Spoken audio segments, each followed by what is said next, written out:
Well, greetings, everyone.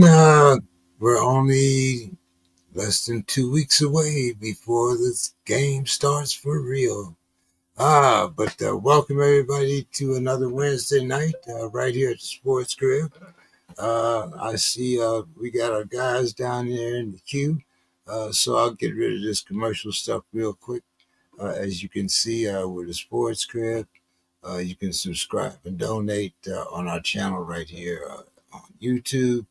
Uh, and all proceeds go to buy Demetrius his annual T-shirt. No, anyway, we'll talk about that a little bit later. But I do see Dave and Demetrius both in the queue. So, Dave, how are you doing this evening? Doing okay, and have a Sue's Corner too. Awesome. Oh my goodness! All right, there you go. See, Demetrius knows just when to come in. Hey guys, how we doing tonight? So, Demetrius, how have things been? I know you've been around the world a couple times since then. Yeah, every now and then the travel kicks in and interrupts the crib time, but glad to be here tonight. Good to see Dave. Looking forward to Sue's Corner as always. She always And guys, we got Bo tonight drops too. those nuggets of wisdom that we know. Dave. What's happening, guys? Bo. What's up, dude? Hey, Bo, how you doing? Good. How about you? Good. So, well, let's get right to it here, Dave. Sue's Corner. All right. So, Sue says a new school year is about to start in most of the country if it hasn't already. And like everything else in today's world, youth sports have taken on a new life of its own. When I was growing up, there were no conversations about who you played for. When it was football season, you played for your hometown's high school football team.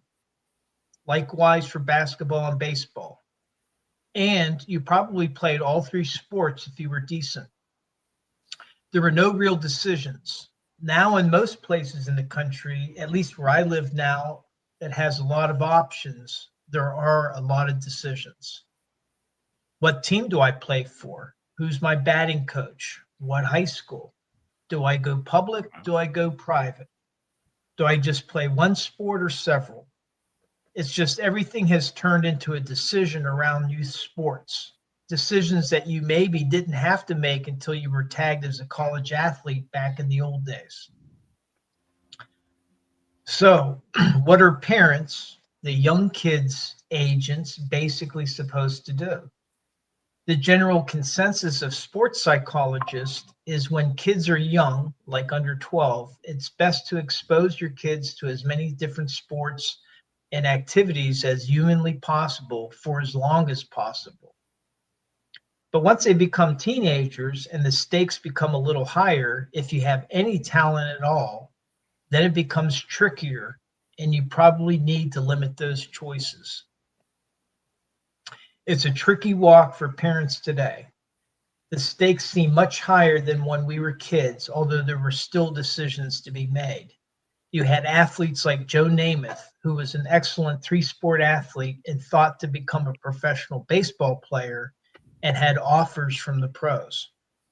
But even in the 1960s, his mother knew that in order for him to get a college education that she could afford to give him herself, he had to play football. So off to Alabama he went. I think I was lucky to be decent, but a mediocre athlete as when we were kids, or as our kids. They could play soccer and basketball for fun with their friends at a lower level. I think it must be hard when you have someone gifted and there's so much pressure at a young age. We used to criticize the Soviets and later the Chinese for their youth sports schools, quote unquote. But have we really become any different? And that's Sue's Corner. And Sue was a pretty good tennis player. She did not make the Penn State team, but she was like the final cut. And to make Penn State's tennis team, you had to be a pretty decent tennis player back in the day. So, and I I kind of relate to what she's talking about there, because here where we live, we have a lot of private schools, and they're the private schools, they're recruiting kids as young as 9 or 10 years old, and giving them athletic scholarships to attend their schools. So it's really kind of interesting, and where it hurts are the public schools in their competitiveness. But anyway, to me, this was a really interesting topic that she had. What? Yeah, we have an Olympic training center right down the road here, out here in San Diego. I mean, and since the Olympics were over, now they use it, like to train the gifted kids, the gifted, athletes that are going to go somewhere. But yeah, it is amazing. Didn't we weren't we talking about young kids having Tommy John surgery at 10, 12 years old? Weren't we talking about that? Yeah. Proactive Tommy John, just get that thing taken care of before. Before. Right. Well, initially it was something that blew my mind, like in a negative way. I thought, what the hell are we doing? Then I did a little more research on it, and the reality is the human elbow was not designed to do what pitchers ask them to do, especially if you're trying to throw certain pitches. So statistically and almost logically and reasonably, it made sense. And for some kids, it just made sense to go ahead and do it. And it's so routine now. It's so well done that, but it fits right into the topic, like you're talking about, what Sue was saying. It's a different kind of decision. Do I let my 15-year-old have major surgery, right?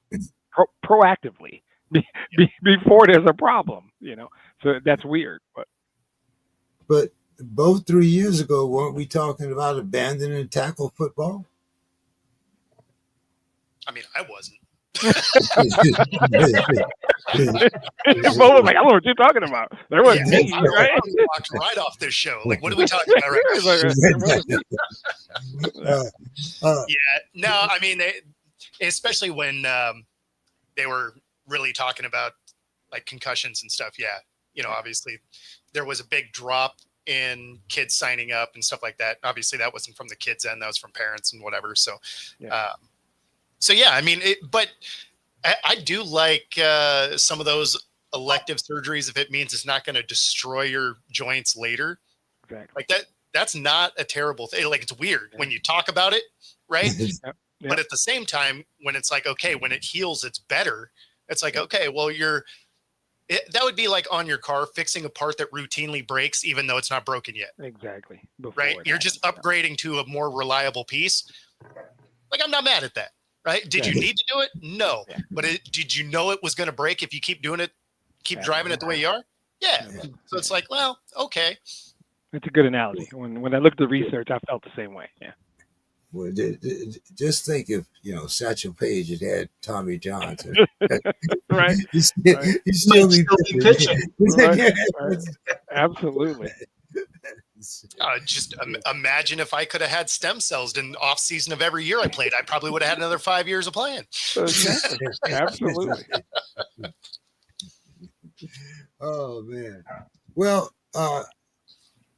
let's talk a little bit about baseball here. We don't talk a lot about it, but it kind of seems to get Demetrius on the show. So I always appreciate it. Demetrius, the commissioner, is talking about expansion and realignment for Major League Baseball. Major League Baseball says that there's still some cities out there that are marketable, and so far, Major League Baseball hasn't really been expanded since 1998. Yep. And I think the last realignment was in 2013. Bo, is there room? Is the commissioner right? What's going on here with him? Yeah, well, I mean, obviously the expansion to 32 and then switching the divisions up similar to football makes sense, right? We've seen that format work. It's called the NFL. Right. So, I think it'll work fine. And then realigning it as a Mariners fan makes all the sense in the world, because having two Texas teams in the West is hilarious, considering there are teams literally on the West Coast. Right. Exactly. And one of the teams one of the cities they are talking about expanding to is Portland, also a West Coast city. So, I mean, there's a realignment makes a lot of sense, mostly because it directly affects us. Like, some of the alignments aren't that bad, but when you look at Seattle's alignment and your average travel distance is like 1,500 miles, when you could be going to California, which is 1,000 miles or less. Yeah, realignment does make some difference. Now, does 500 miles really make a huge difference? It's an hour on an airplane, not really. But at the same time, it's an hour on an airplane all the time because they're in your division.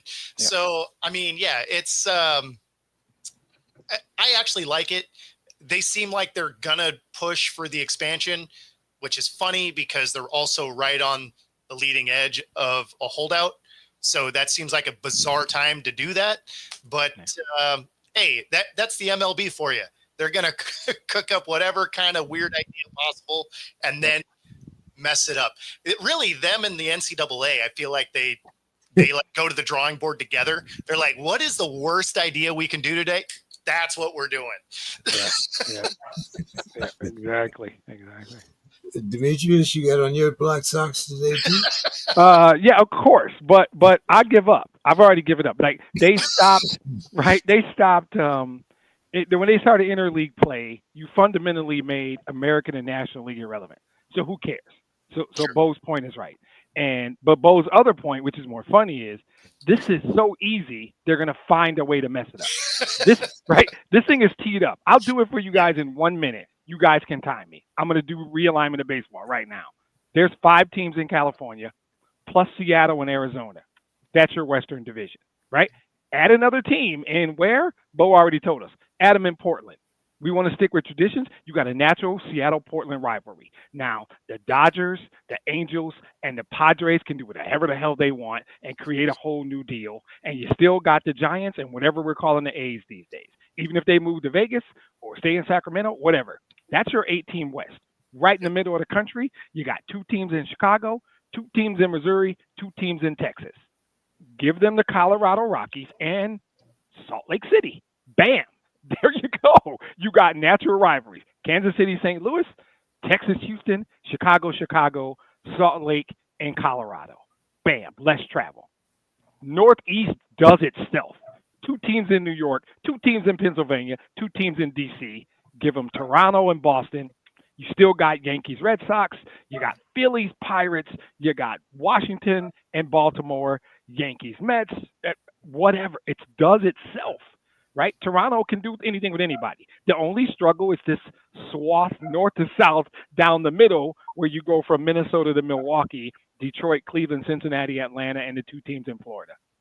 Under a minute. I just did it. You got 4 divisions, travels down, better for that hour on a plane 80 times a year is a big deal, right? Yes. You got natural rivalries. You don't lose Cubs Cardinals because they're in the same division, but you get Cubs Sox, you get Royals Cardinals, Texas Houston, Minnesota Milwaukee might be a cool rivalry. That's not a big they could drive. Right? This is like cool. And Detroit will do Cleveland or whatever. Atlanta can do anybody. Cleveland, Cincinnati. I mean, yeah, exactly. It does itself. And for that reason, as Bo mentioned, it's too fucking easy, so they're not going to do that. They're going to do something else that makes absolutely no sense. Nashville. Okay, go Nashville in the Central or whatever you're calling that. It's right there. It's the map does the work for you. It's so crazy easy that they're not going to do it. No, in fact, they go the opposite direction so hard. Yep. If the Rays ended up in the West, I wouldn't be surprised. I'd just be like, yeah, no, that tracks. Like they'll do a north-south thing and have the Florida teams and the Texas teams and Arizona and Atlanta or some stuff like that, right? But the map does the work for you. Like I said, I did it in about 90 seconds. and barely broke a sweat. Whether you want to go to Nashville, you could do Portland and Nashville. You could do Salt Lake City. You could move the A's to Vegas. No matter what you do, the map does the work for you. And forget American and National League. Let's just kill all my traditions, bury the game I grew up with, and just go for it. The whole thing. I'll put on White Sox. Forget it. I'll give up. Yeah. Well, and even if they decided to put a team back in Montreal. Exactly. That works too. It still works. Like, exactly. I mean, I don't know why it's a struggle. Shouldn't be. But then they're going to make it one, and then the timing is going to be the worst. Because, again, you're a year away from they're doing a holdout because players don't want a cap and owners do. And it's but this is going to be a part of that. That's how the owners are going to get this too. They're going to put all this stuff in together. But realignment's not hard, and expansion's not hard. There's a handful of cities: Montreal, Nashville, Vegas, and Portland. Portland's a no-brainer. That shouldn't even be up for discussion. Maybe Nashville's better than Salt Lake. If you want the Rockies to have a rivalry, Salt Lake is easy. Right? It's right there. It gives them a place to go. You could move Minnesota to the Central, Toronto in with Detroit, and put Montreal in the East. Now, Montreal can do something with Boston. There's so many options, but they're going to find some in 8 months from now, a year from now. We're going to talk about some insane shit they decided to do instead of this, which makes total sense. And Pittsburgh will still come in last. What's going on, Dave? What's happening? Yeah. No, I mean, I think the realignment, and I'm fine with the realignment. I'm not so sure about the expansion. And my only hesitation with the expansion is, do you have enough quality players that you don't dilute the you don't rosters? You're exactly right. But you got to have it divisible by 4. That's the only problem. They already don't have enough talent. You're 100% right. They probably shouldn't have expanded before. But if they want to go 4 divisions, which is just logical and easy for planning, it's got to be divisible by 4. And 30 is not, 32 is. That's the biggest reason I say expand, because you have never been more right. The talent gets diluted. Now we're going to have pitchers, the whole thing. You're right. They're going to look like the Yankees about a month ago. Right. Yeah, exactly. And by the way, the Pirates actually are exceptional because they operate in a system that really gives them no shot. That they're even good at all ever is insane. Until they share revenue, I don't know how the Pirates even survive. Well, I pointed this out before, is that when what's his name out with the Dodgers? Not Ohtani. He's going to make more money in 1 year than the entire Pirates payroll this year. Right. Yeah. Exactly. That's insane. It's insane. And there's nothing the Pirates can do. They can't. They're operating. They're actually, in the last 15 or 20 years, the Pirates have operated as a business in an exceptional fashion. They've had pockets of competitiveness, but also been very respectful of the payroll and the ticket prices of their fans. They've actually done a really good job. Yeah, Nutting has been making a profit. They've been making money. Yeah. Dave, there was an interesting article. I think I took it out of Yard, Barker, where you have this young rookie. He's a prospect. He came over from the Yankees, and he said that he noticed 2 very distinct things about the Pirates. And the first one that I thought was very important is that he said that the organization plays to win the minor league. They don't play for them to come up or for them to take that next step. And he also said that when it comes to coaching and instruction, you have to ask or you get left behind. Yeah. You just described how the Mariners are the AAA team for the league. Right, I'm wondering what the question is. We all knew this, right? I don't want to take Dave's time, right? But what's the They have to have a budget. I never even thought of the minor league aspect. I mean, I've never heard of that. What's the sense of winning the minor league if you're not coming up to the big league? Isn't Yeah. that isn't that the next progression here? I mean, how can Well, you run that? this kind of, I mean, one is, he may have identified a systemic issue. I mean, because if you're not developing your players, then why do you have a minor league? Why do you have a minor league team that you're supposed to be sponsoring? And now I guess this is like Demetrius's 90-second solution. This guy's only been with the Pirates. He's only been in their system for 3 weeks. Exactly. That's a great point. So it's like, I mean, does he really know the way all the Pirates minor league teams operate? Maybe he's extrapolating from his direct experience. Right. But still, I think that there's probably some validity to what he's pointing out, because I know it was a couple seasons ago, the Pirates had a great hitting coach in the minor leagues. Right. And the major league players were starting to go to him for help because their hitting coach sucked. Right. And the team cut him off from that minor league hitting coach, which makes absolutely no sense at all. There is no getting better here. Exactly. That's what it seems like. Yeah, I think that one of the things, though, I think what he was trying to say, and I think he's accurate and at the same time wrong. The Pittsburgh Pirates don't operate with the same business model as the New York Yankees, right? The New York Yankees are about stars. That's what they're about. The Yankees haven't won in a long time. Quiet as it's kept, they haven't won in a long time, but they're always on TV because they got the stars. The Pirates have to operate in this window where 2 or 3 years, a decade, they've got this window of young, cost-control players who haven't hit arbitration, and they need kind of 6 or 7 players to all be good at once and play team ball so that the Pirates can win. The Yankees are just going to go buy that dude when the Pirates are done developing him, right? And the Yankees are going to put together a team of stars. I will say to you that on a relatively consistent basis, how you play the Pirates' business model is to build a team of good young players to win and maximize their window. The Yankees will just go get the stars. The Pirates have to do what he's talking about. It doesn't feel inherently right, but I will guarantee you the Yankees minor league hitting instructor probably makes more than the Pirates big league hitting instructor. He probably makes more than the Pirates manager. They're different businesses. The Pirates have to do what he's saying. I know he doesn't like it, and it looks like a big difference to him.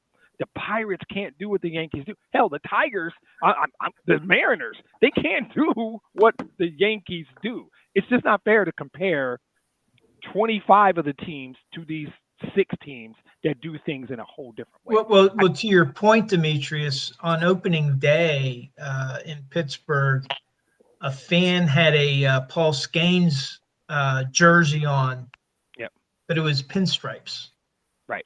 Right. And so they already know projecting the future, right? So the difficulty for Pittsburgh is, back in the old days, you could have a Roberto Clemente for his entire career. You could have a Willie Stargell for his entire career. Yeah. Now, the way the model is in baseball, they're not going to be able to afford to do it. And somebody like the Dodgers or the Yankees or another team that has money. Yeah. So it's inherently there's a lack of parity in doesn't exist in the Major League Baseball. Yeah. And if they do it really right, they can do it. Go ahead, Bo. Sorry. Oh no, I was just going to say that's where the salary cap thing starts to come in, because there's also going to be a baseline that says you have to spend at least this much. So they want to try and create some parity, because obviously there's none at the way that it's currently laid out, which is why the same teams are bad forever, right? Because they just don't have the payroll, or they have an owner like the A's that just is unwilling to spend money, or similar to the Mariners, where they actually have a lot of money. They just don't care. They want to be just good enough that you come to the stadium, but not good enough that they have to play, when it starts getting cold. Yeah. And that's it in a nutshell. You have a handful of teams that don't want to share revenue, and you have a handful of teams that don't want a floor because they go together. If you get revenue sharing, you're going to get a salary floor. You have to spend a certain amount, and there's two groups that don't want to do those. But to Flores's point, it doesn't. You can still have these underpaid coaches focusing on the player development rather than the minor league teams winning. And so it just seems to me, and then just the example I gave before, where the Pirates weren't letting the major league players a couple seasons ago get help from the one hitting coach that they thought was effective. Yeah. I mean, to me, that also speaks to, and I've thought this for a couple of years now, is that until the Pirates have new ownership, and there's no incentive for him to sell, but until they do, it's going to remain the same. And I think that they could be a little bit more competitive if they. I think they could. Oh, for sure. That's a line you dance on, though, right? And I think it's right. People, the most important person in the history of the National Football League is Wellington Mara or John Mara, whoever owned the Giants back in the day, and he decided to share revenue because he didn't have to. And the New York Giants were the biggest thing in that league, and he decided that revenue sharing was best for the whole league when he didn't have to. That was the biggest thing that ever happened to that league. Right. Because that goes back to his friendship with Art Rooney, because Rooney and Burt Bell were pushing for revenue sharing, but then they couldn't get past George Halas. The guy from Washington, I can't think of his name. Cook. And so you had these other teams that were saying no way, and then Mara he broke the deadlock. Mara broke the deal. Owners. The biggest thing. Well, we got Don here. Don, what's going on? You listen to these guys talk a little baseball here? Yeah, I'm ready to talk football. Don's like, enough of that bull. Enough of that BS. Let's talk. But no, I will talk about some baseball. I know on your script you said you're talking about expansion. I don't know if there's still a thing about, but I know the Tampa Bay Devil Rays were thinking about expanding to leaving Tampa Bay, and so they are pretty much going to stay. Yeah. Unfortunately, I think they're gonna stay. Yeah, the way that the way that deal went through, it looks like they're staying there. But San Antonio was mentioned as a possible destination, and baseball would be great in San Antonio. I mean, we would love to have some baseball. So that's one of the cities in the running. I think we've had that discussion too before about the baseball team in San Antonio, and makes sense. But now we have the AAA affiliate for the San Diego Padres, believe it or not. Yeah. Okay. And San Antonio Missions, but I thought James would like that. But I would love to have a base. I mean, there's nothing more American than going to a baseball game and with your family and getting nice sunburn and it's a beautiful thing. Yeah. The one city I thought was interesting, I don't think it has a real shot, but it was kind of an intriguing spot, was Louisville potentially getting one. Yeah. And it's like, that could actually be kind of cool, right? You got a great minor league team down there, though. I don't. They do have a really good minor league team. Well, and that's why, you think about it, it's like, oh, that could work, right? Because they go to that minor league team. Yeah. I think if I had to rank them, Portland is still the obvious choice, a no-brainer. Yeah. I think the league and a lot of people like Nashville. I don't know if it works. And then I think that Salt Lake City is in the running, and everybody wants to go to Vegas. So I think, and I think San Antonio is the other. So somebody might move. Vegas for sure gets theirs. They actually broke ground 2 days ago. They did. Okay, but that's going to be the A's, right? It is. Yeah. Yeah. Okay. Right. Yeah. So it's not part of an expansion. It's not an expansion. A's are full on moving now. Yeah. They're leaving Sacramento. Yep. So Don wants us to get the football. So right. Skip the basketball stuff. Skip the basketball stuff and go right to football. Keep talking. No, keep talking. I got to ask Bo about what he felt about the Portland being sold, but not. Oh, I mean, so they're going to sell all the sports teams. The timeline on it, is They're not gonna sell the undefined. Seahawks, are they? Yeah, I yeah, thought yeah, they yeah. said they weren't selling the Seahawks under. They might sell the soccer team, but not the Seahawks. That's what I heard. No. They're going to get rid of everything. Oh wow. It's just there's an undefined timeline. Right. But as soon as Paul Allen passed away and Jody took over, Yeah. they were getting out of sports. Okay. They were in sports because Paul Allen was a huge sports fan. Loved it. Yeah. Loved sports. And so the Blazers getting sold, you knew it was going to happen. Honestly, I would bet the Seahawks are not far off. Oh, wow. Because basically you have your GM now locked up long-term, right? You have a coach that's on a longer deal, right? He's in his second year of it. You have a rebuilding program where when you look at the players that they've brought in, you have contracts that make sense moving forward, especially with the way that the salary cap continues to increase. You kind of have your future between Darnold and, if you believe that you can develop Milroe into what his athletic talent looks like it could be, basically he fell into a great situation where you feel like if Anthony Richardson would have fallen in a similar one, he wouldn't be losing to Daniel Jones right now. So, but no, so because of the way that they're putting this team together, when else would you sell it? Right? Like you have a turnkey machine that has the people locked up that you can be like, look, for $6 billion, you can have this product that will go win you 10 games next year. Yeah. That's a sellable machine right there. Yeah. I wouldn't be surprised if within the next 5 years, the Allen Group doesn't own it anymore. Okay. Hey, $4+ billion is not a bad payday, though. Yeah, I think they'd be able to make the numbers bump together with that. Yeah. They held on until the NBA signed a new TV deal and the value went up exponentially. And then they sold it. Exactly. So, Bo, not Bo, Demetrius, what's happening over there in Detroit? You guys, you signed Bert to a $26 million deal, 2 years. And who's this new rookie that's making noise over there? Chaz, what's his name? Lanier. Chaz Lanier? Yep. Any kin to Bob? I think he's a distant cousin to Bob, actually. Yeah, people in Detroit have wondered that, obviously. I think, the Pistons were in a good spot. They've got a injured Jaden Ivey coming back. I think that this kid, Chaz Lanier, was the best shooter available at 37. And the simple thing about the Pistons, people who care about basketball, you are trying to maximize the talent of Cade Cunningham. That's all you're trying to do. So what you're doing is you're getting guys who can space the floor. This guy's 6'4", 200-ish pounds, but he's a shooter. That's what he does. And so he comes in because of the Malik Beasley situation, and I don't want to talk about that right now. That is for another day. I don't have enough info.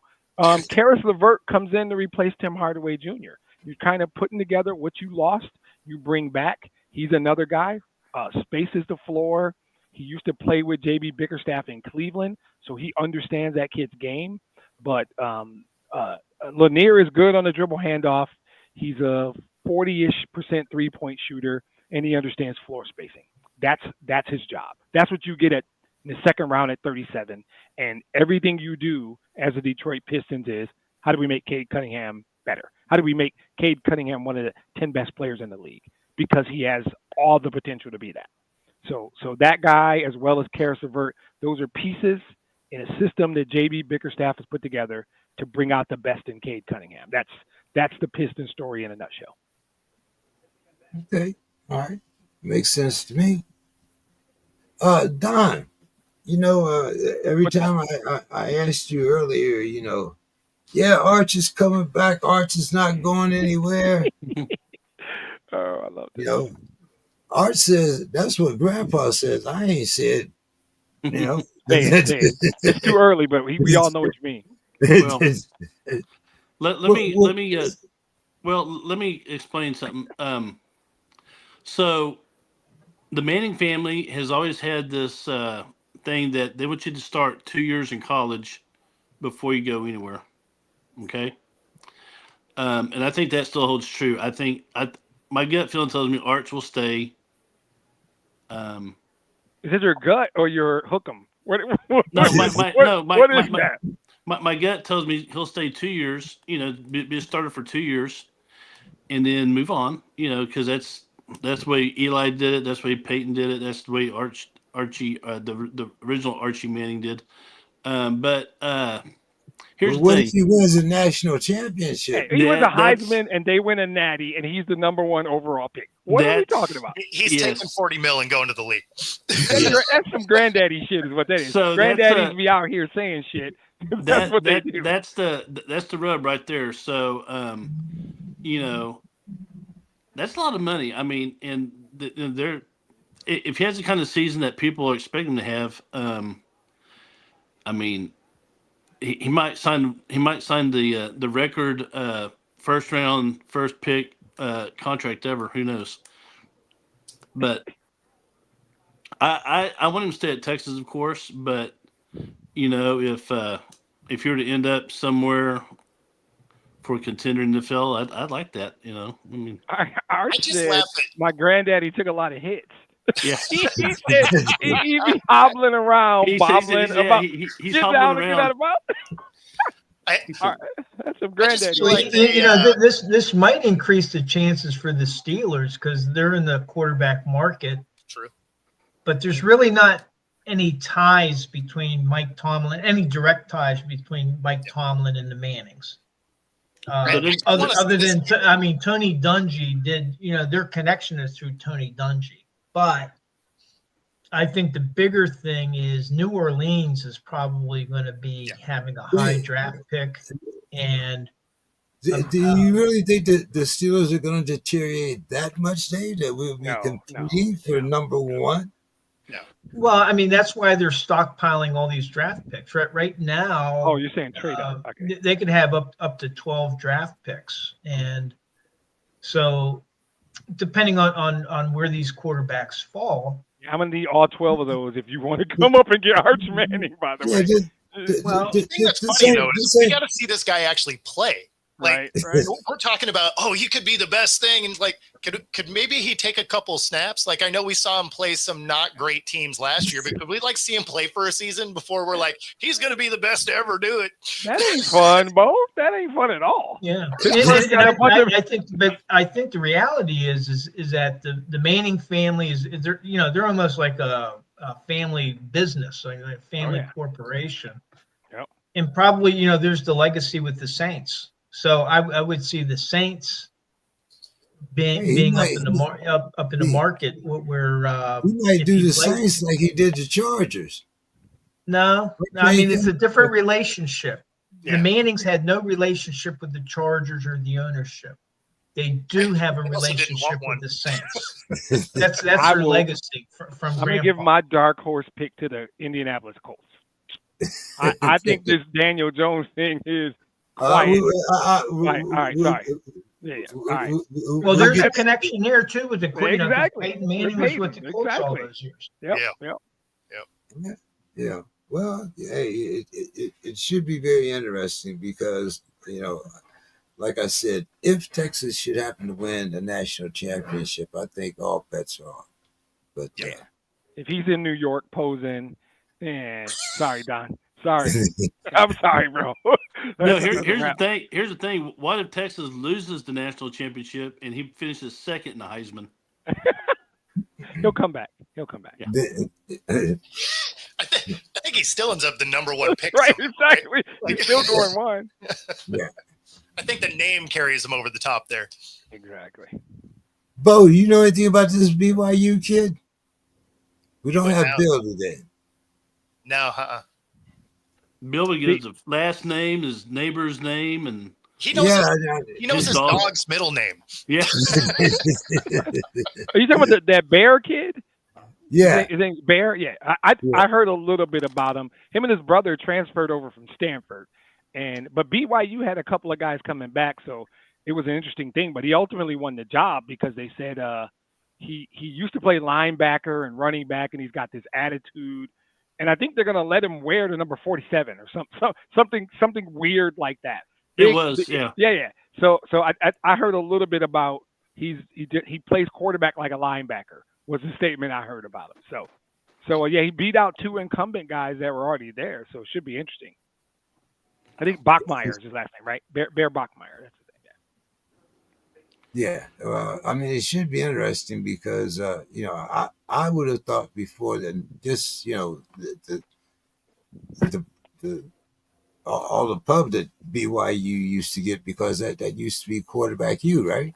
I mean, I'm going way back in the day, but Yeah, you are. You know the best part about that? So you guys are bringing him up, and earlier today, the Senior Bowl sent me their top 300 prospects they want to target. You know who isn't on it? That guy. Oh wow, really? Yeah. Because I just scrolled he the was list. not on. He's a true freshman though. He's not Yeah, on. but you don't actually have to He's be a not senior. on it, right? Oh, okay. I thought you had to be at least a junior to be on that list. Actually, I think you're right. I think you do have to be a junior. Yeah. He's a true freshman. He'll be on there one day. I was just like, oh, wait a minute. Yeah, he's not there. I was actually just looking at this list. But So, yeah, Don, I know a lot about it. we're going to get right to some football for you, Don. So I'm going to let you talk about this first question here. I'm going to put it right on you because we had talked about this Brian Flores thing. I guess a few months ago, we were wondering where it was going, what was happening. Well, the court says that the NFL and 3 teams can be put on trial as part of Flores' discrimination suit. What's your thoughts about this, Don? Are we seeing the end of the Rooney Rule, or is this, like just the beginning of them trying to enforce it? Because as we all know, the Rooney Rule sounds good, but it is practically enforceable. I mean, so what's your thoughts here, Don? Well, I think that here we are in 2025, not too far from 2026, and we're still, discussing. I mean, we've had diversity all through the NFL. I mean, we've had whites, blacks, we've had Hispanics, we had we got male cheerleaders. I mean, it's, for you Minnesota Viking fans, Yeah, we're the Mr. pillow.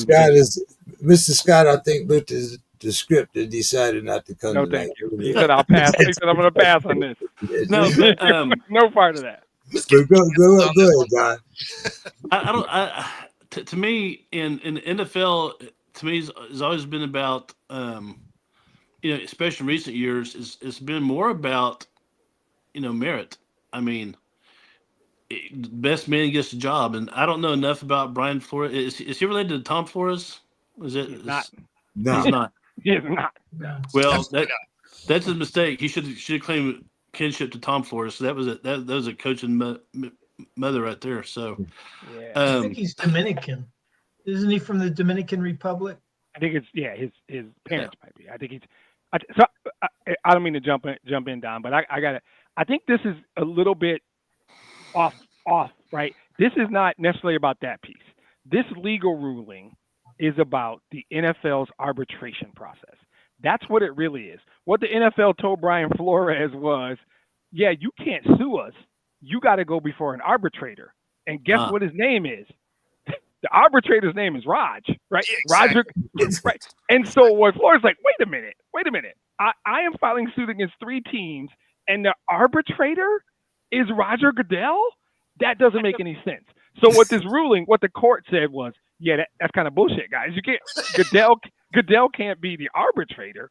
So I don't know if he's going to win the case or not. I don't know enough details about the facts of the lawsuit. But what the court said was there is enough evidence that something shady was probably going down, but this arbitration system you have, NFL, is flat BS because Raj can't be the arbitrator.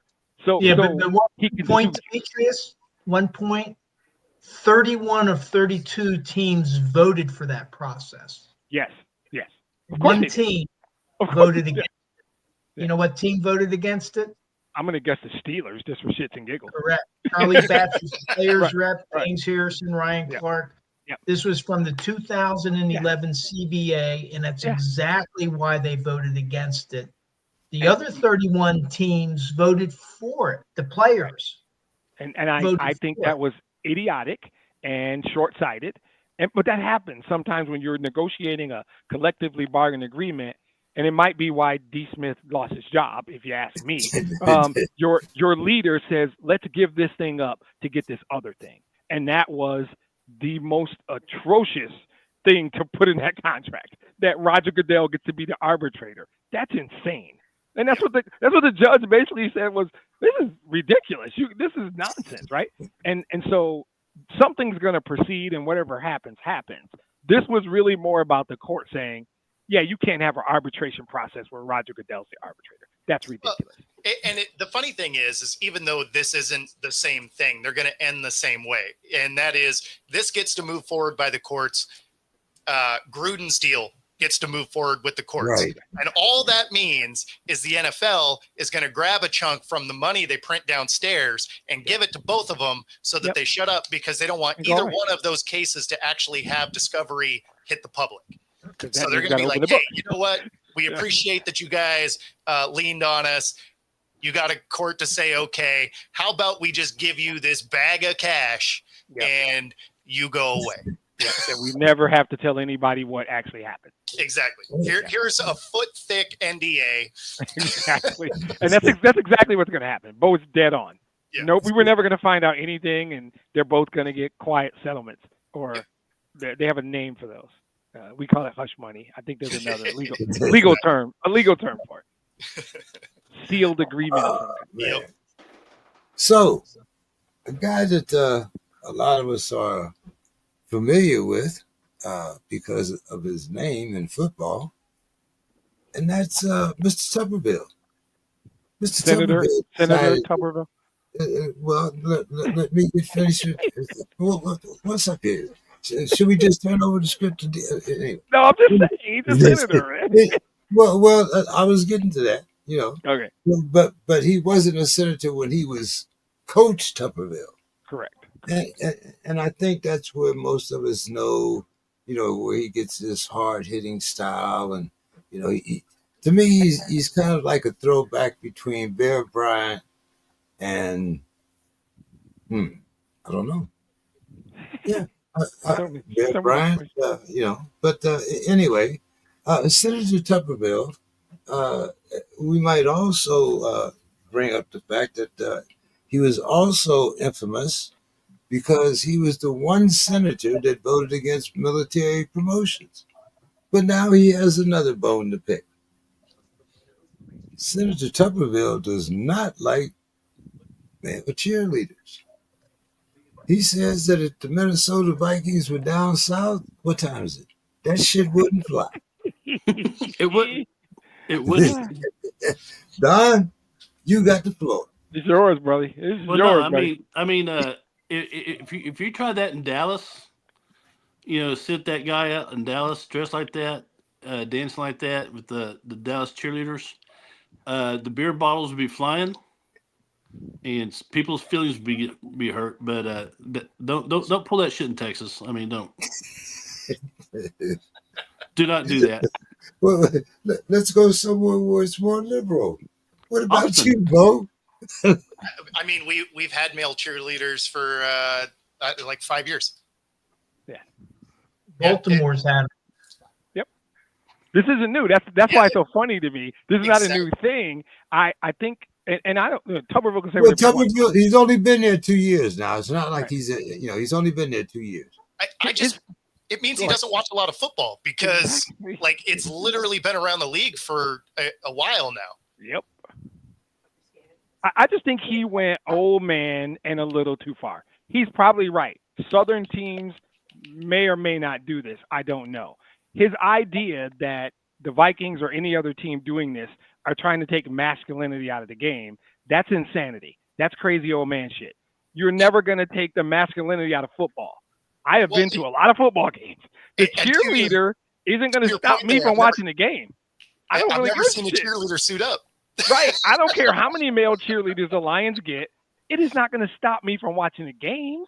That's where I thought he went over the line. He doesn't have to like it. I agree with Don. The Dallas Cowboys will never have a male cheerleader. Not as long as I'm alive. I know that. And that's okay. The point is, do what you want to do.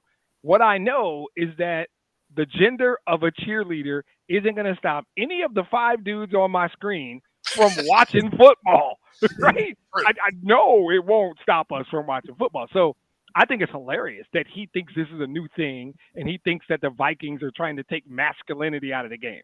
This football, bro. You're not – what? I bet the Vikings players don't even know they have male cheerleaders. They're too busy doing their jobs. But it's an interesting point of view. I think it's hilarious. But most of the people don't have any cheerleaders. But now he has brought attention to it. Even more, like you said, half the people didn't even probably know, that. I mean, how many of you? I didn't know how many, male cheerleaders that the Seahawks had. I'm looking at the game. I didn't know, how many male cheerleaders so and so had, because that's not part of the stats. That's not part of my fantasy football league. So I mean, because it doesn't matter. Your point you just made is that it doesn't matter. And the biggest thing is that even the people that generally probably care about it, they get butthurt for no reason. Right. When they're actually on the field, what are they doing? They're going to get another beer anyway. They missed it. They missed the whole thing. Don't even know. Yeah, I think that's hilarious. But yeah, it's not going to ruin the game I love. At least I don't think so. Don, take the masculinity out. Isn't that going a little too far? No, it's not taking the masculinity out. I mean, but just the fact that that you're like rubbing their nose in it. That hey, look, we got gay people in the football field. That's just no. Well, I mean, but the thing is, it's like with some of the male cheerleaders, like in colleges, there's a lot of male cheerleaders, and they're not all gay. But I think I was about to say we assume he's gay, right? Well, no, I think part of what was happening was that some of the cheerleaders were kind of sashaying around, and maybe that triggered, somebody like Senator Tuberville. Yeah, and 100%. But like with the Baltimore cheerleader, the guys, I mean, I have no idea what their interest was.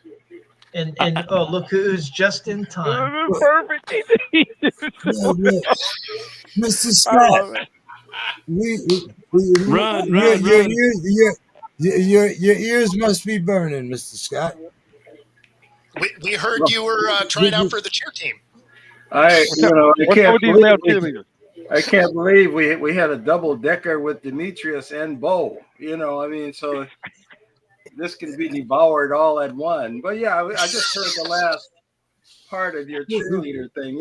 It's very interesting. It was Senator Tuberville. He says you're taking the masculinity out of the game. What the hell are the Vikings doing, man? If I could, first of all, on the cheerleaders, if I could make a statement, when I was in high school, I played football with state championship team, and a guy that lived on my block was on the cheerleading team.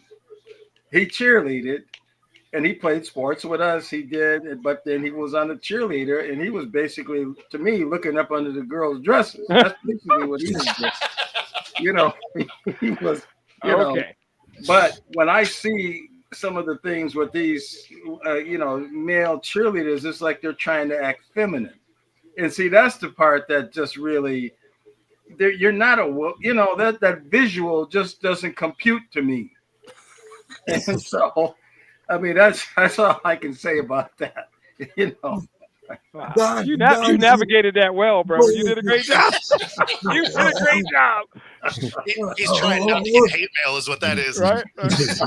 Hold on, because Don, weren't you the strength and conditioning coach for the cheerleading squad? Yes, the young ladies of the cheer squad at Legacy High School. Yes, the young ladies. There were no boys on. I'm feeling an emphasis there. Young ladies.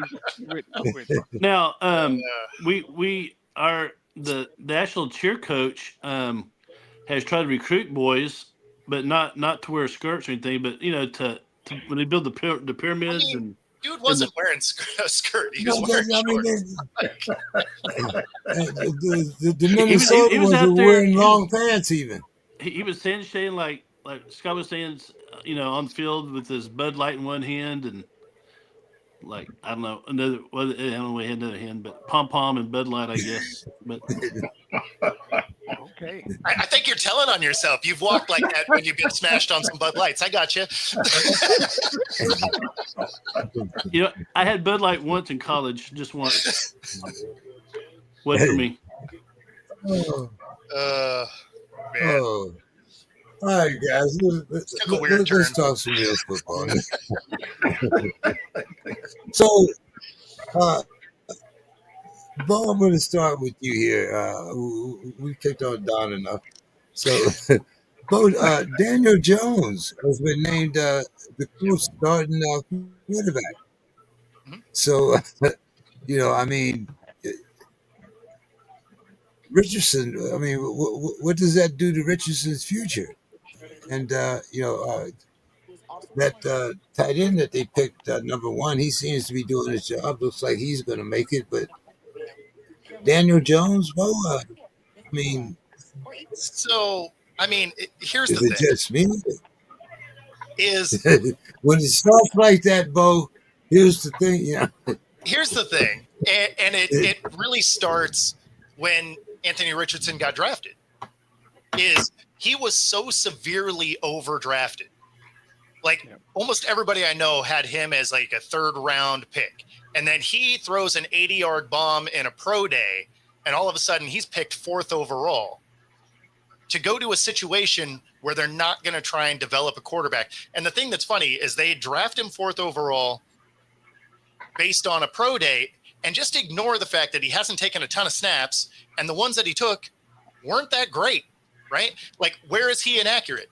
Between 5 and 20 yards. What is your most common pass in the NFL? Oh, the same? Okay, cool. So he can connect for an 80-yard bomb. That's rad. You get 2 of those a game, maybe, right?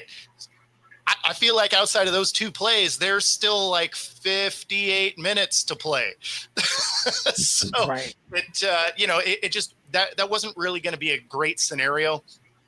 Then they pull him in and out of the lineup a bunch of times. I mean, well, he claimed he was hurt. He claimed he tapped out. He tapped his hair. He claimed he was hurt. One of them, he was hurt. His pinky was sideways. Like, I'll give him that. But then, he taps himself out of a play. Not a great look.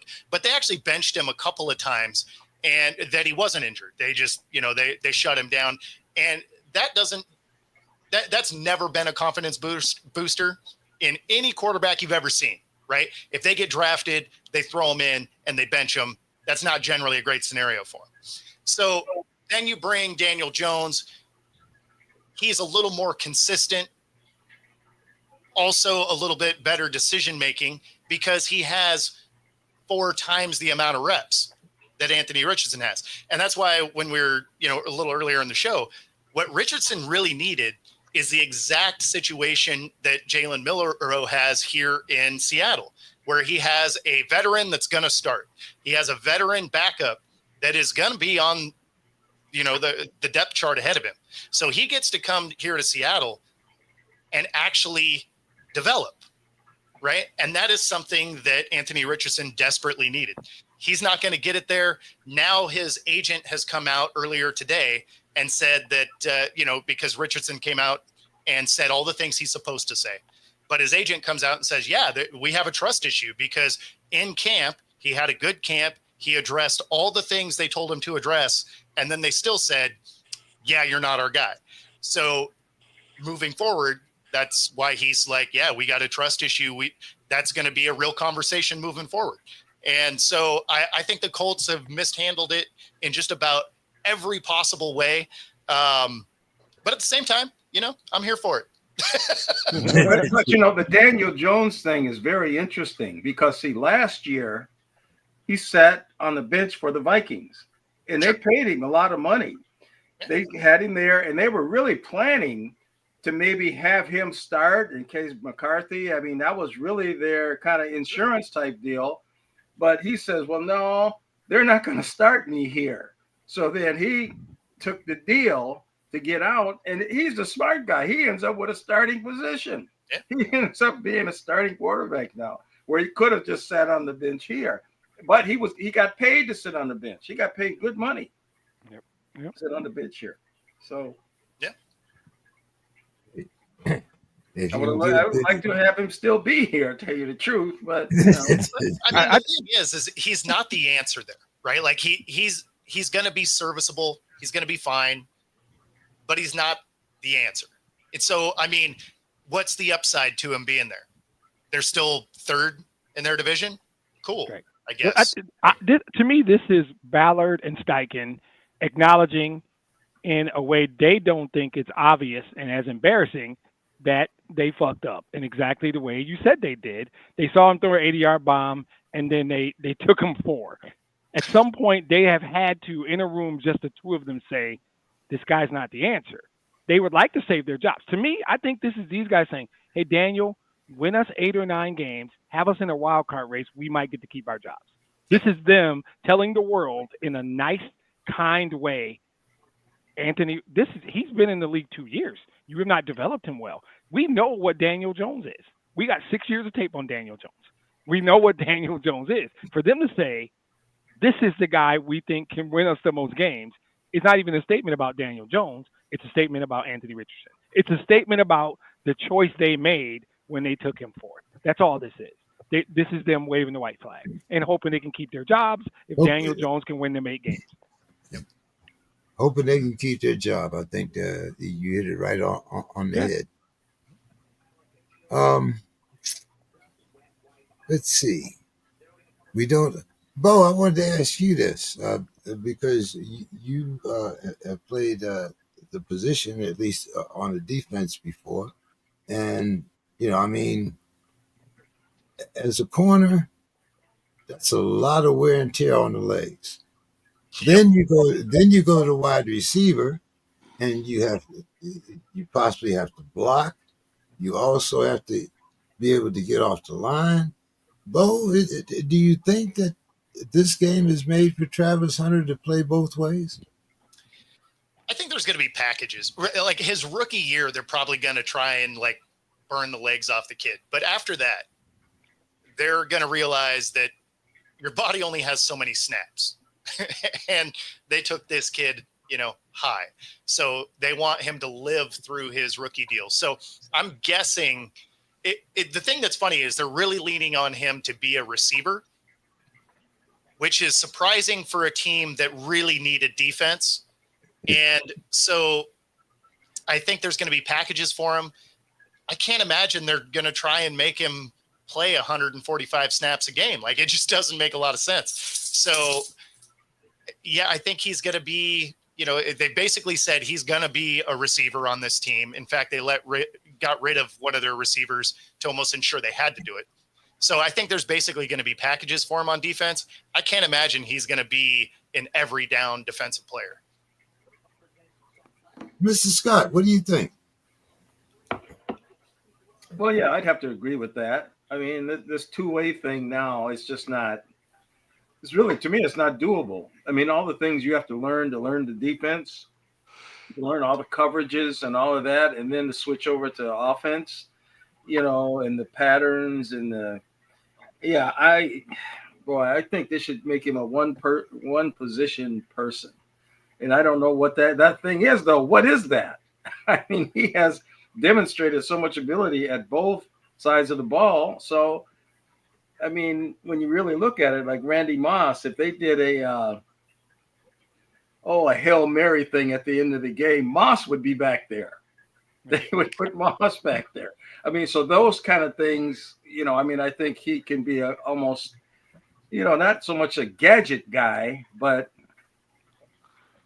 See, I would have had him actually play defense and then had packages for him on offense the way I would have ran him. Yeah. Right. Don, as a guy that's played on a high level, what do you think? Can he play both ways? How many snaps did you say that was, Bo? Times 17? Yeah, 145 plus snaps a game is going to be a tall order for somebody to not get hurt over the course of a season. Yeah. Go ahead, Don. What do you think? I think when they drafted him, that was the plan, to play him both ways. Because think about it, that's he's taking up he's freeing up a roster spot. If you think about it, I mean, you get 2 for 1. That's a deal. But yeah, I think he's going to play primarily defense, and I think he'll come in, on the.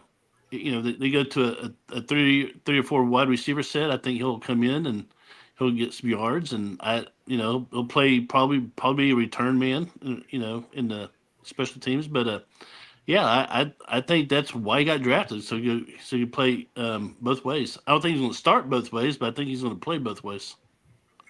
So it does sound like his primary will be the offensive side, and if that's true, that actually makes a lot of sense. From his side, because receivers make more than defensive backs. That is so true. So true. But, like you said, like almost 150 snaps a game, 17 games. God forbid you make the playoffs. But, Exactly. But I think I was talking to Dave. What's your thoughts on this? Well, I think, back in the day, I could see it, like full time, we're talking about full time both ways, the 60 minutes in the way we had 50 plays at the most. And the thing is, it's that with the degree, I know with the Steelers, the degree of communication that's required among the secondary and stuff like that,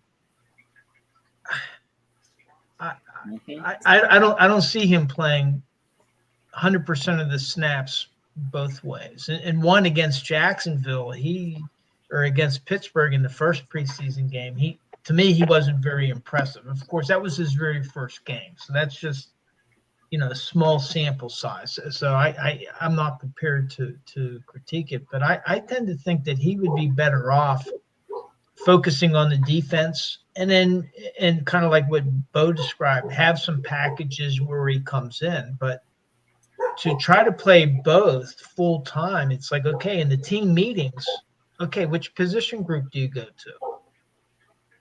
Because the whole time, a lot of the NFL practice days, it's not spent out on the field. It's spent inside the classroom. They're limited to, I think, 2.5 hours to be out on the field. They can't practice more than that on any given day. And the rest of the time, they're inside with team meetings, and they're working on their game plans, their communications. And so I tend to think that it's a little bit it's going to be an information overload for him. And I think that he would be better served. Okay, we're going to, whether it's wide receiver or defensive back, pick one or the other. That's your primary position. That's where you go. But we're going to have packages for you on the other side. But I tend to think, I think that he'll end up being a better defensive back than a receiver, but we'll see. Yeah, I certainly want to see what he's going to be like in the return game. Go ahead, Demetrius. Take us home on this one. I think I disagree with everybody. If the question is, will he play? No, I think I'm close with Don. Is he gonna play 130 plays? No, of course not. I think though that you don't trade next year's one and move up to the second pick, because he wasn't worth the second pick just as a receiver. He wasn't worth the second pick just as a defensive back. What made him worth the number 2 pick in the draft was his ability to play both. So he's 22. Get your ass out there. You're young. You should be able to do this, right? I can see him playing 50 offensive snaps and 35 or 40 defensive snaps for sure. And I think that was the whole point. I don't think you trade next year's one and move up to take this kid with the second pick if you didn't intend on playing him on both sides. David has a great point about meetings and practice time, but they should have figured that shit out before they gave up next year's one to go get him. I think he's going to play on both sides. I think he'll play 90 snaps a game, 85, 90 snaps a game. And I think he's good enough to do it, and he should do it. I do agree with David in that over time, I think he's a better defensive back. I think he's going to, 3 years down, his second contract, probably with another team, when he's got a whole bunch of plays and tread on his tire, he'll be just a defensive back. But I think his first contract here with them, whether it's 4 years or a fifth-year option, he will play on both sides because they gave up too much to go get him for him not to. Well, and they almost guaranteed that he's going to have to because they went and got him, right? And even if you get the draft capital out of the way for it, they went and got rid of Gabe Davis. Exactly. So they have to have a receiver.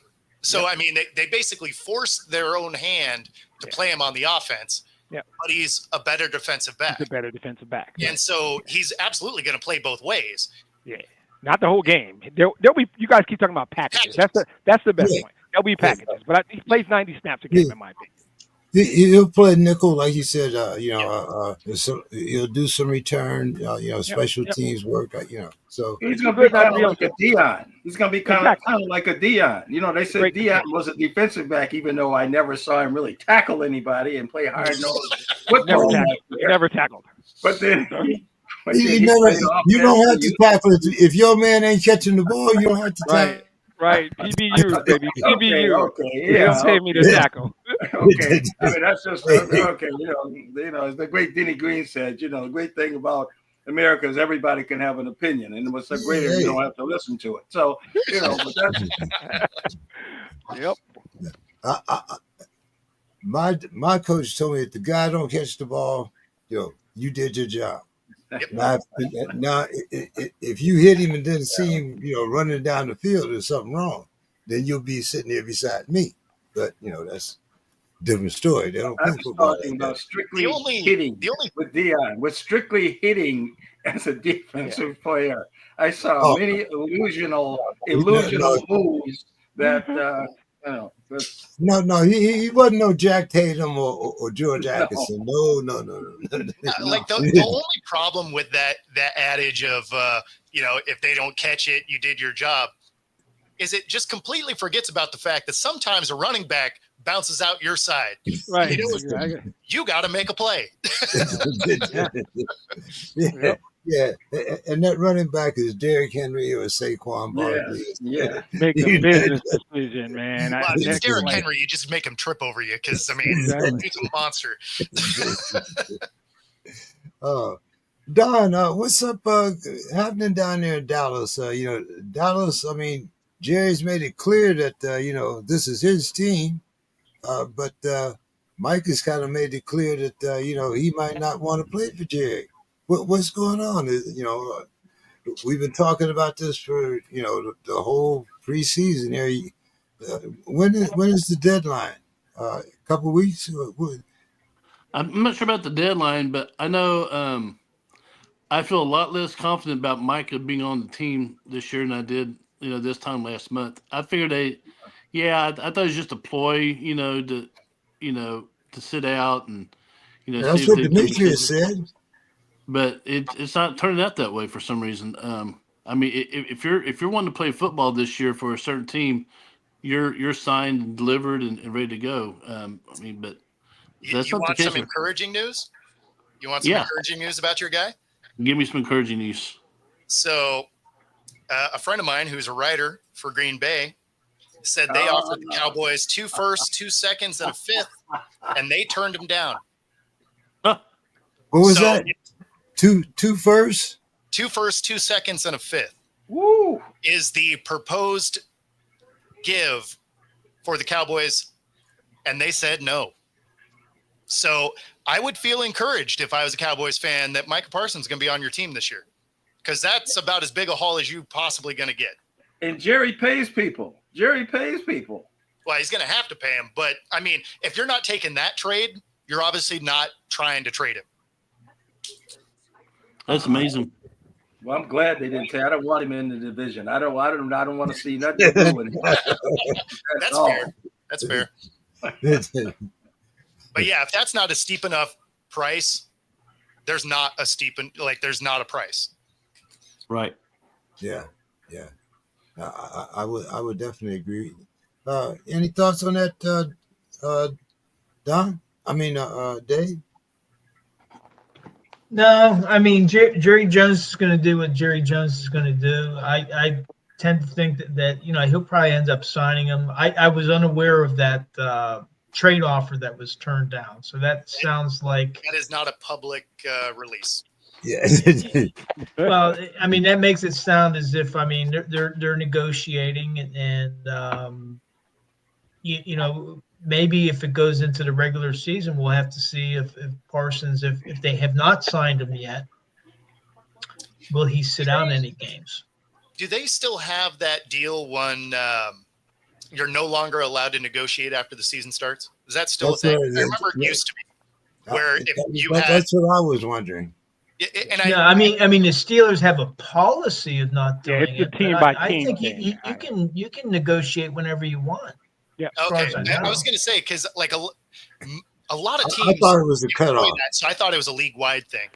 No. Yeah, I thought it was a cutoff too. My bad, but yeah, I thought But anyway, Mr.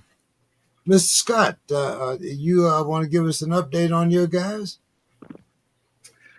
Well, there was a big trade today where they traded one of their starting defensive linemen that had been there for a few years, and I think they sent him to the Jets for like 6th or 7th draft pick. I mean, I don't know what that was about, but this guy had started there, and he was a big free agent.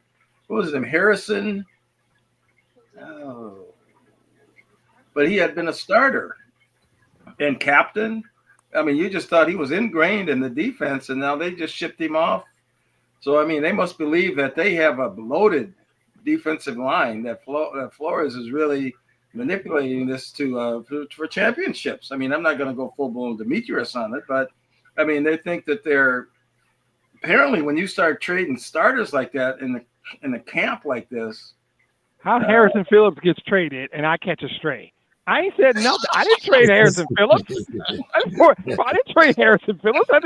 And I catch some kind of stray there. That's great. Okay. I don't agree with that trade either. I understand why you're upset. I just don't know what I got to do with it. That's all I'm saying. Yeah, so that's one of the baffling moves. I mean, I wish Bill Carroll was here because he just thinks our GM is so wonderful with all this analytics and all this other foolishness. So I would like to have gotten his take on that. So you trade a starting guy that's been your anchor on the defense for like 2-3 years, and at this stage, it's for 6th and 7th draft picks. Oh, it's kind of baffling. It's almost as baffling as how we got Hawkinson from the Great Lions. That's almost as baffling as that. We stole Hawkinson from them. It's great. It's great. It's Well, so fun. I feel like you're supposed to send Demetrius a fruit basket or something. I feel like Sam Laporta is a better tight end than T.J. Hawkinson, so I don't really give a shit about T.J. Hawkinson. Sorry. Well, I'm going to kind of take it kind of neutral here, and Don, I'm going to ask you because I'm going to go back to your division. I still got a fight here with the NFC North, and I really hate that we have to play you guys this season. But anyway, Don, what do you think about this kid, this new kid for the Commanders? All of a sudden they're talking about maybe Brian Robinson being on the trading block. Do you know anything about this kid? What's his name? Koski Ja'Cory Crosby Merritt. That's his name. What's his name? Crosby Merritt. Ja'Cory is his first name. His last name is hyphened. Crosby Merritt. You could just call him JCM. Okay. Right. Well, you go ahead, Demetrius. You seem to know a little bit about this kid. Well, yeah, I think what happens. I'll give you my short version. So I tell you, the kid's good. He's showing really good in camp. What has happened? Really good. Yeah, is NFL teams, man. Once as a running back, they're starting to pay him a little bit now, but they are still doing this thing where you hit a certain number of carries or a certain age, and a rare occasion where I agree with Mr. Scott. This is where I think analytics screws teams over. I think they made a mistake trading Harrison Phillips, and that's going to bite him in the ass. He's going to do really well with the Jets. I know their coach.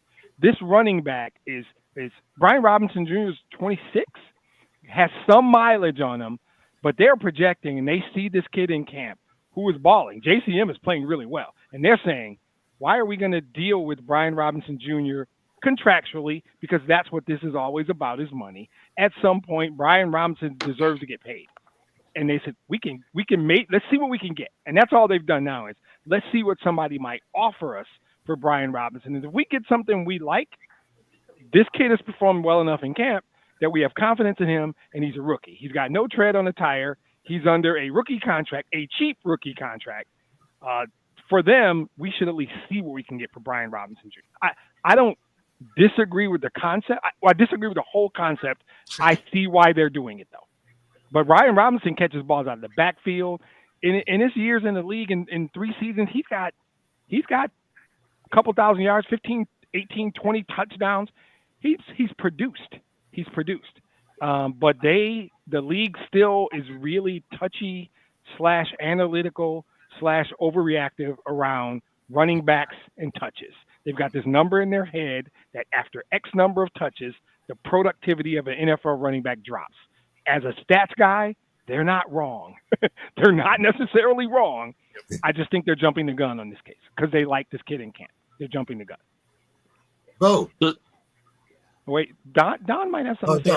No. So as said, they're trying to get this kid to be like the Brock Purdy of running backs. Everybody's looking for the Brock Purdy of every position. Yeah, we're all trying to find a Brock Purdy in every position. A cheap kid on a cheap rookie contract who will outperform where we draft his contract. The opposite of Anthony Richardson. Yeah. Well, Anthony Richardson, I hear he's kind of in the rap game. Right, but how I feel about that. We didn't want to bring him up to you because he's a rapper on the side. I knew you weren't gonna like that. Yeah, that's hey, you gotta hedge your bet. Why he can't play. Yeah. Well, he knew how his football carear was gonna go, so he had to have a plan B, right? He had to have a plan B. When Plan B becomes Plan A. Exactly. That's the name of his book, his autobiography. When Plan B becomes Plan A. Bo, your opinion here. Yeah, I mean, it's tough, right? Because it's a position that's been so undervalued for such an enormous value that it carries. That you like seeing guys getting paid, but I'm used to Seattle, who doesn't really like to pay their running backs. They just draft the next dude. And probably because we haven't had an offensive line and we get them murdered constantly. But, it is what it is. So, yeah, I don't know. It'll be interesting to see how that actually plays out. The Steelers kind of do that, right? They get what they get out of you and they send you off and get the next guy, right? I mean, that's fair to say about how the Steelers do it, David? Well, I mean, they don't sign many second contracts for running backs or actually wide receivers for that matter. Yeah. But yeah, I mean, they get what they can. And with the running back position, I think a lot of teams, they don't see it as undervaluing them. They see it as a fungible position where there's a glut of talent at running back, and they're able to replace. There's not as much of a drop in talent. So, like, for example, Pittsburgh let Najee Harris go. He's gained 1,000 yards every season. Right. Now they've drafted Caleb Johnson with the thought, okay, well, we can plug him in and we're going to find out whether he's a capable replacement. But, one of the things that Najee Harris was able to do was to pick up rushing defenders. There's the pass protection aspect of it. The pass catching aspect of it, but it's just a perception that they've had, so that the market for running backs, in terms of the value, is depressed. Yeah, exactly. Well, Dave, it's your turn. Oh. We've seen ayahuasca throwing tantrums on the sideline already. The young rookie, Rome Wilson. Perfect. Guy, I think that exactly. Guy's popcorn. I thought, I'm looking forward to him as a prospect, at least wide receiver 3, hopefully, uh, especially as thin as we are. Uh, we're holding up DK and Ayahuasca both out of the final game. But Cam is coming back now, or at least, he's ended his hold on or hold in, however you call it now. And lastly, what have you seen from our O line, Dave, or who do you think is going to be, that line that keeps Ayahuasca upright? All right. Well, yeah. I mean, the first thing, this thing with the temper tantrum, as it's being described. I mean, one of the investments that Aaron Rodgers made, and one of the advantages to going to a camp, is that they were basically spending 24/7 with each other for a little over 3 weeks. And one of the things that Aaron Rodgers did is he worked out with the defense. He spent time with every player, no matter where they were in the pecking order. All the way up from the top guys down to people that were newly signed, that were so-called camp bodies. And so he's already built. I think the locker room has kind of rallied around Aaron Rodgers. In the case of Roman Wilson, his season was cut short last year. He only played 5 snaps. He got injured, and he had been injured before that camp. And he kind of has a self-confidence issue, and he keeps on asking for approval. Did I do this right? Is this okay? And Aaron Rodgers is basically telling him, hey, look, you gotta trust your own talent.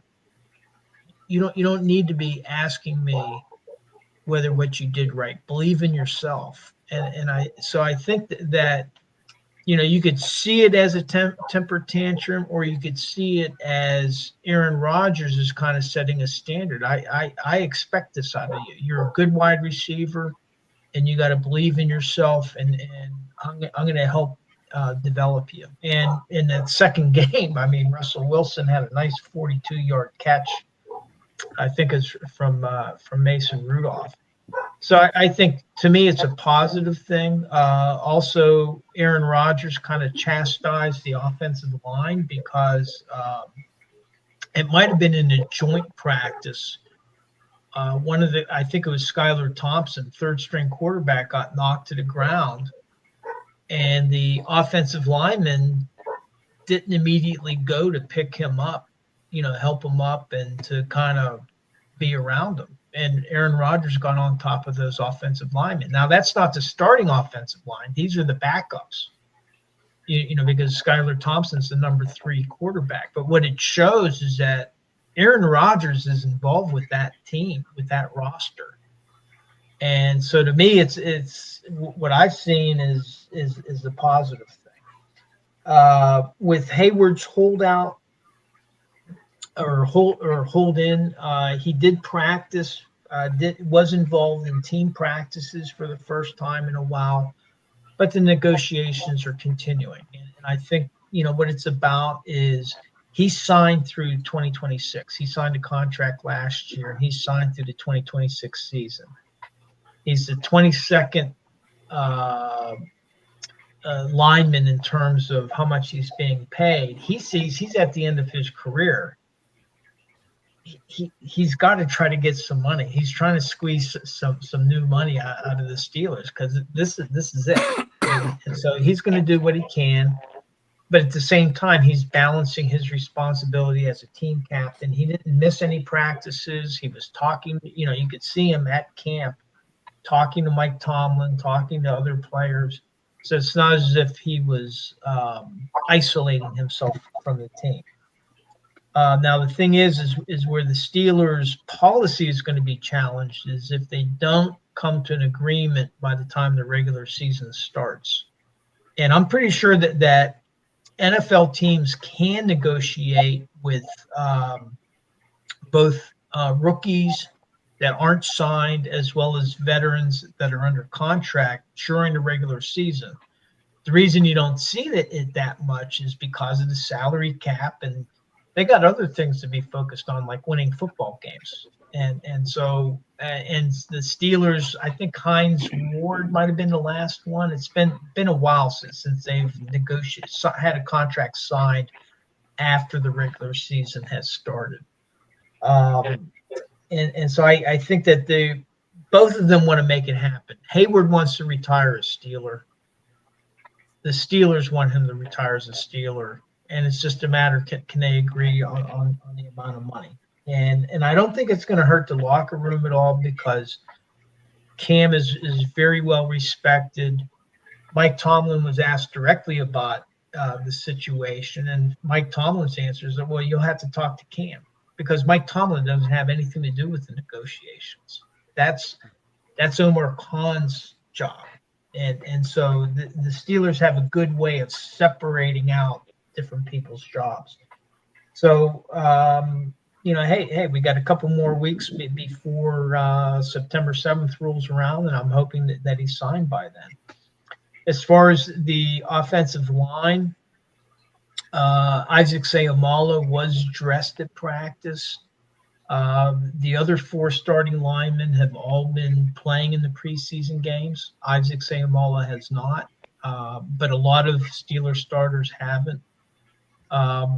Broderick Jones reportedly has been performing pretty well in both camp and the games, as has Fautano. But the problem for the Steelers is the depth. If any of those starters, both in the interior or the exterior, if any of them go down, their depth is very thin. The backup center, McCollum, has been hurt. The swing tackle, Calvin Anderson, has been hurt. He hasn't practiced for several weeks. Dylan Cook has never played in an NFL game. So they're kind of hurting in their depth. Now, maybe what I think is going to happen is on the 26th, whenever they go through the cut downs, all of a sudden the market is going to be flooded with a lot of offensive linemen. I think that the Steelers have to wait until that day to put anybody onto the injured reserve that they want to be able to call back. So I think that might be what happens with Calvin Anderson. And there's a couple other players like Corey Trice that might fall into that category. But then I anticipate that the Steelers are going to go out and they'll sign another lineman or two. And they've already brought in this Andreas Pete, who had been a 3-time Pro Bowler, but that's history. But he can play guard and tackle, but he's not up to speed yet. So I think the starting offensive line is okay. I wouldn't call them great, but the real problem is the depth. Yeah. And our first 8 games really are pretty, I wouldn't say easy, but it's favorable that we can come out. Well, I was surprised that, that soliloquy and this praise for Aaron Rodgers. I heard this, you guys, you mocked and ridiculed the man and gave him an ayahuasca, and you mocked and ridiculed him. And then when he was on the free agent market, they didn't want him. They said that was the last thing that they wanted him to come there. I still don't want him. Dave is optimistic. So that's what I'm trying to understand. I'm just trying to understand that. Yeah. Well, one thing to remember with this, mentioning the first 8 games, usually the gambling industry, they're in it to make money. So usually their odds and everything are kind of close to reality. And the Steelers are only favored in 6 out of their 17 games. So right now, the gambling industry, they have the over-under at like 8.5, but the actual, if you look at each game, they're only favored in 6 games. So they're saying 6-11. To me, it's a wild card season for the Steelers. They could be 5-12. But they could also be like 11-6. It's really hard to tell, but a lot of it depends on this offensive line. So that was a really good, mention of the offensive line, because one is they got to protect Aaron Rodgers. And 2, they have to open up running lanes for Jalen Warren and for Caleb Johnson. And then the defense is going to have to. They've underperformed. They're the top paid defense in the league, or near the top paid defense in the league, and they're maybe number 10. They're paying for a top 5 defense and getting a top 10 defense. They need to get what they're paying for out of the defense. See, and I'm just over here with my chaos dice. I want to see them struggle early so that Rodgers and DK just have this epic meltdown, because that'll be hilarious. Yeah. Right now they're the best of buds, right now. But pressure, they're not under pressure of losing. So that you don't really know that asshole just yet. Once he gets to know that asshole, it's gonna happen. And you haven't watched DK run the laziest routes ever yet. I think that's because you guys don't play fantasy football. I don't. That's true. If you looked at DK's stats, you'd know why he's now with Pittsburgh. But that's a different story. I watched all of the intangible stats that made him very frustrating, which was destroying drives by pushing people after plays and stupid stuff. A stat that got worse. A stat that got worse every year. So at least he was growing out of it, right? We'll see. We don't know for sure. Dave, give us your final thoughts for the evening. Yeah, well, I did go at the last minute. I had given my season tickets to the rugby coach at Penn West, California, for his daughter and her boyfriend. But then I decided to go, and I was able to pick up 2 tickets for $25 a piece. And they were out in section 519, but they have what's called the Rotunda, which has a really great vista, and that's where a lot of people go to. So sometimes it looks like the stands are empty, but it's because people are standing in this Rotunda, which is also undercover. But it was really enjoyable. Now, the Steelers announced their paid attendance, they claim, was 64,000. It was nowhere close to that. But it was a good crowd. There was about 55,000 people is my estimate. And they were fourth quarter, when you had all the backups in there, they were all still in there. And whenever they played Renegade, the place cranked. And so to me, what I was seeing is a lot of people that can't afford to go to regular season games. They were going to this preseason game because they can afford to go to that. And I had a great time. It was really enjoyable, and I like watching the developmental players that are trying to find a way onto the roster. I'm going to be in LA next week, so I'm not sure if I'm going to be able to be on, but I'll let you know. But I'm glad that football season is upon us. All right. Bo.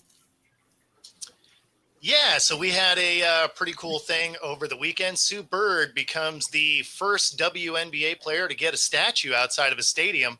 And, you probably couldn't have had a more decorated player do it. 4-time NBA champ, 5-time Olympic gold medalist, 13-time All-Star. Really a pioneer of the league. So pretty cool. Pretty cool for that. Okay. Don, what you got for us? Well, this comes out of the state of Oklahoma, one of my favorite places. Oh, Lord. Are you driving through Oklahoma this year? Where's the popcorn, Bo? No. It's going to be good. Here we go. So I guess times are tough at Oklahoma, the University of Oklahoma, OU Sooners. They're floating a proposal to open up the coaches' post-game press conference to boosters. $700 a pop. You can go in and ask questions of the coach. It's the worst idea ever. Oh my yes, God. Oh my God. This is horrible. they haven't approved it yet, but that's something they're seriously thinking about. And I'm like, this is the worst idea. Oh but my God. Can I be on a Zoom call for that? I know. How do I see it? How do I watch it? It's so terrible that's great, if that makes sense. It is. That's exactly what it is. Yes. Because Brent Venables is on thin ice as it is. Exactly. And I'm just thinking some rich booster that's had too much Coke and wild turkey after Texas hangs 50 on him. Exactly. That's the one we got to televise. Oh, man, that'd be so good. Yeah, that post-game presser will be amazing. So I pray to God that they do it. I was so bad to do it. Me too. I'll pay $39.95 to watch that shit. I will. But it just goes to show, people are desperate to raise money. I mean, and Oklahoma is it's a state that the only major rival is Oklahoma State. They're good, every so often, but I mean, there's oil in Oklahoma, not as much as we have in Texas, but it's a natural resource rich state. Yeah. But they're gonna $700. You can come and ask Coach Venables what went wrong. Okay, that's not good. Nobody gonna ask him what went wrong. You know how that's gonna go. You're right. Wild turkey and a couple of lines, and it's a show. It's a show. That's right. It's bump and go all day. So, yep. Mr. Scott has no idea what you guys are talking about. Oh yeah, he does. Yes, he does. Yes, the hell he does. You know exactly what we're talking about. Go ahead, Mr. Scott. Oh, let me see. The final thoughts. I guess, when you talk about these two-way players, it makes me think about my dad's cousin who was married to the great football player Bill Willis, Cleveland Browns. Yep. Played at the beginning, really, of football, played for Paul Brown. And so he came to meet me at my hotel in Columbus one day. My dad said, yeah, you guys get together, and his wife, who was my dad's cousin, we all met. And he just wants to talk to me about my family.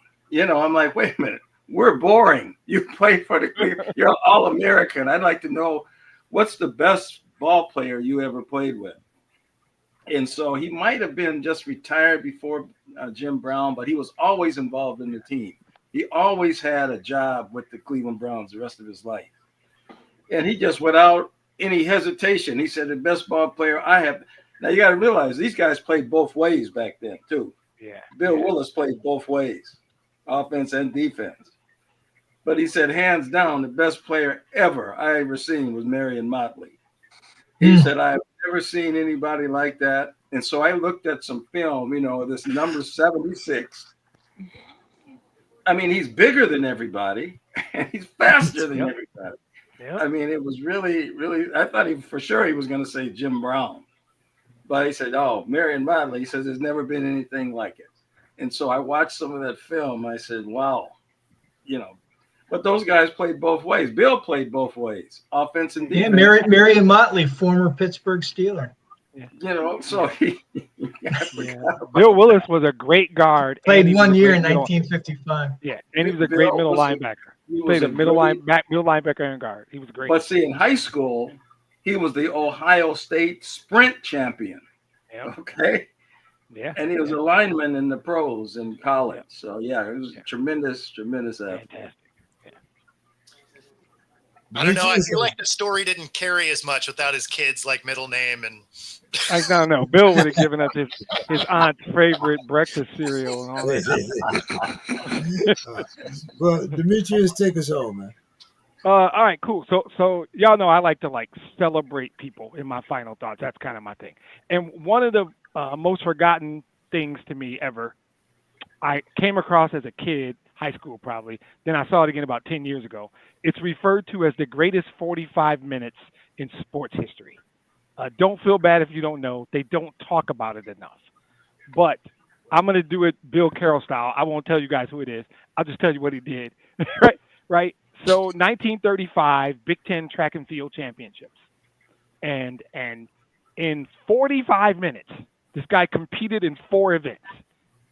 Sometimes dudes don't do this in 3 days, a week in the Olympics. He broke 3 world records and tied a 4th. All of this in 45 minutes. Not Long Jesse jump, Owens. Jesse Owens. 100-meter dash, long jump, 220 and 220 low hurdles. Broke 3 world records and set a 4th, and he did it in 45 minutes. Insane, right? And every time I've heard about this, I read about it in a biography probably 25 years ago. I thought, wait, what? Because we all know what he did like a year later in Germany, which is what he's more known for, those 4 gold medals. I contend what he did it in Ann Arbor, Michigan, unfortunately, not a better city in the state of Michigan. But what he did that day in 1935 in Ann Arbor, in my mind, is even more impressive than what he did a year later in Berlin, because that was probably 4 days. He did this in 45 minutes. It is insane how great Jesse Owens was. I still think a lot of time will cause us to forget great moments and great people. I think the 4-letter devil will show us Michael Jordan playing with the flu, but they won't replay the game where Bill Russell had 55 rebounds, which I need to see. Good God, I want to see that game. Did anybody else get a rebound in that game? How do you get 55 rebounds?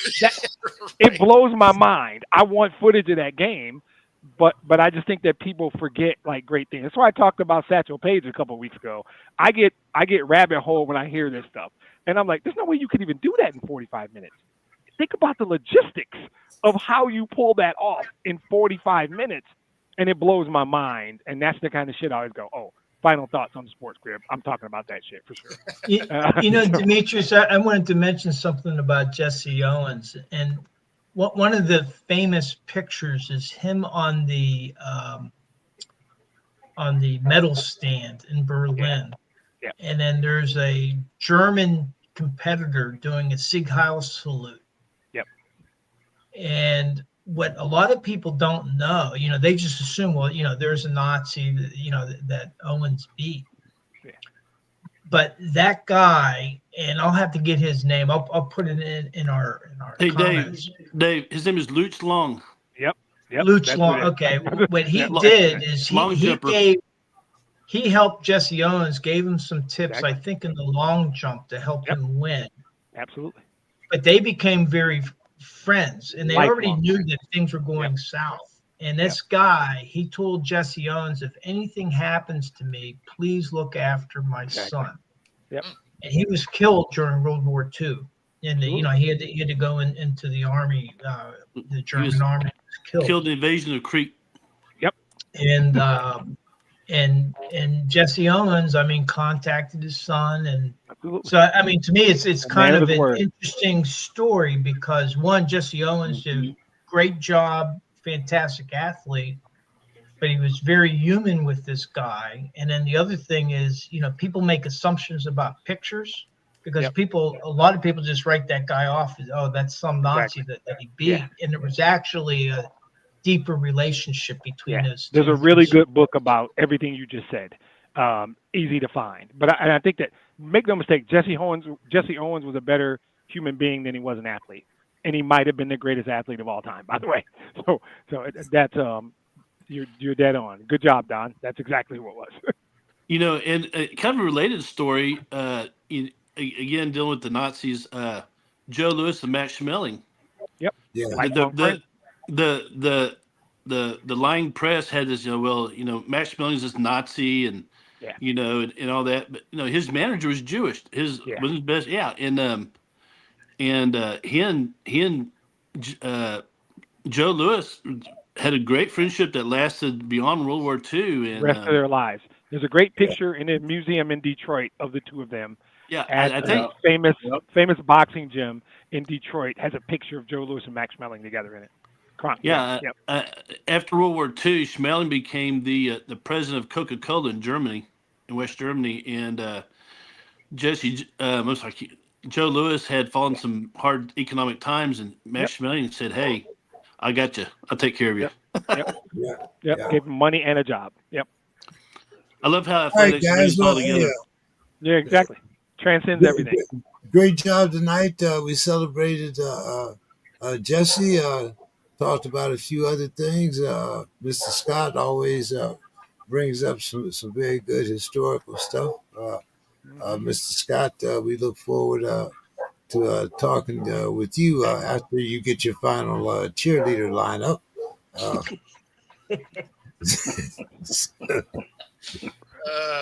We didn't talk about the Tigers beating the Twins 3 out of 4 over the weekend and a 16-game lead over the Twins. We forgot that part. Sorry. All right. Hey, time to go, guys. All right.